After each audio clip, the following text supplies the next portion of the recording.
بالله من الشيطان الرجيم بسم الله الرحمن الرحيم anigoo ku hadlaaya magacayga Sheekh Axmed Cali Xaaji Xasan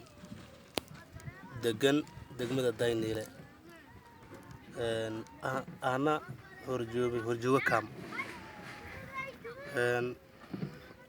waxaan u hadlayaa dad masaakiin oo hadda yimid oo soo barakacay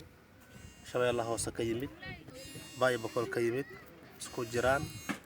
dadkii meel u xirxirnay qeer Allah siiyo gudoomiyaha meel uu nasiiyay dadkii anagu meel aan geynala waa ku mahadsan yahay dadkii meel aan xirxirnay dadkii biyo ma haystaan baad ma haystaan nolol ma haystaan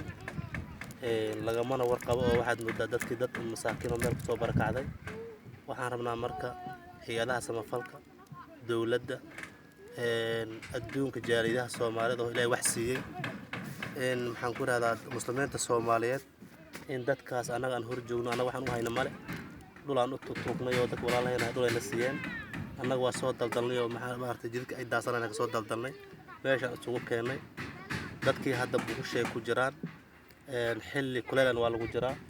buushka nolol uu qabaa biyo male baad male marka waxaan rabnaa adduunka u sheegaynaa Soomaalida u sheegaynaa dadka kale u sheegaynaa ilaaha u sheegaynaa dawladda u sheegaynaa masaakiintaas in soo kor joogsado dhibaatada anaga aan kor joogno wax u haynin oo maxaan ku raadad walaalahood oo islaamnimo u taagan waxaan ka codsanaynaa in gargaar bani'aadanimo xaq islaamnimo xaq Soomaalinimo saddexdaba ayagoo ku dheehantahay naxariis Ilaahay xaqiisa ka timid waxaan rabnaa dadkaas in maxaan ku nolol gar istaago oo noloshooda si degdeg wixii la awoodo in maxaan ku raadad dadkii wax la siiyo wabillahi tawfiiq assalaamu calaykum bismillahir rahmanir rahiim aan oo magacay ma la hasan sidii weedan la araw dhaladay buur hakaba ka dhaladay hadda degmada Dayniile roog niman oo aragday unuban oo doron unuban oo la iibsan oo Shabeellaha Hoose ku kooyeen ya horjooga ka aha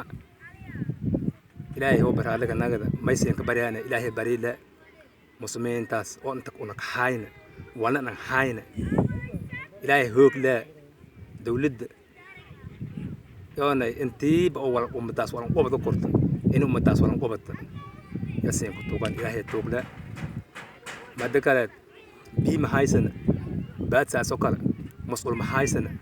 ummadii habeen hagdili deere meelan baxaan madda naaga obsadayaan iyaalka obsadayaan hadaa regmado banaanka baska baxa kore naaga meelan baxaan madda may baneenka doron islaamnimada biyaha mas'uula ungurumada kul hadan Ilaahay aan qofnaa maysan ka baryaana Ilaahay tuugla maysan ku tuugana antiba ummadun wal qobada korto oo wal gargaar korto inaan ka gargaartan gargaar Ilaahay bale shan eber sablaan furaha eber la hal shan sagaashan lama labaatan shan fanto isadaa wadaadka oo dariska ee number jay furahiis eber la hal shan sideetan iyo shan toban iyo saddex soddon iyo koow numberkiisa. Assalamu alaykum.